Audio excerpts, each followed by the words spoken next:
Ну, один раз, когда я была в садике, к нам пришла девочка Лана и с шахматной доской. И мне очень понравились шахматные фигуры, и я попросила у мамы купить мне эту доску. Потом я хотела научиться играть в шахматы, и меня отправили в шахматную секцию. У 5,5 гадоў Саша пачала асвойваць азы гэтай складанай гульні. І выніку доўга чакаць не прыйшлося. Ужо праз 2 гады дзяўчынка паехала на свой першы сур'ёзны турнір ва ўкраінскі Ковель, дзе заняла 3е месца, атрымала першы кубак. Дарэчы, у тым спаборніцтве яна была самай юнай удзельніцай. Когда я приехала, я очень боялась остаться без мамы, и плакала сильно, но когда приехала, уже было все равно, уже была настроена на игру.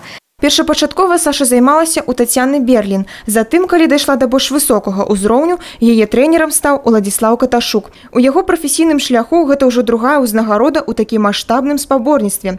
Пра дзяўчыну водгукі з яго вуснаў толькі станоўчыя. А галоўнае, адзначае трэнер, да ўсяго Саша ставіцца вельмі сур'ёзна. А таму і медаль з кубкам на гэтым чэмпіянаце сапраўды заслужаныя. В третьем туре, в третьей партии грубая ошибка, очень обидный зевок, мат в один ход в конце игры девочки из Грузии. После этого она оказалась в середине таблицы. Саша выиграла 5 партий подряд и в последнем туре вошла в дележ 1-2 места. То есть решающая партия была с девочкой из Санкт-Петербурга за золото. Победа любой из них давала золото. Выиграть не получилось, партия протекала с переменным успехом, ничья дала бронзу. Усяго ў еўрапейскім першынстве удзельнічалі больш за 1000 юных шахматыстаў 47 краін.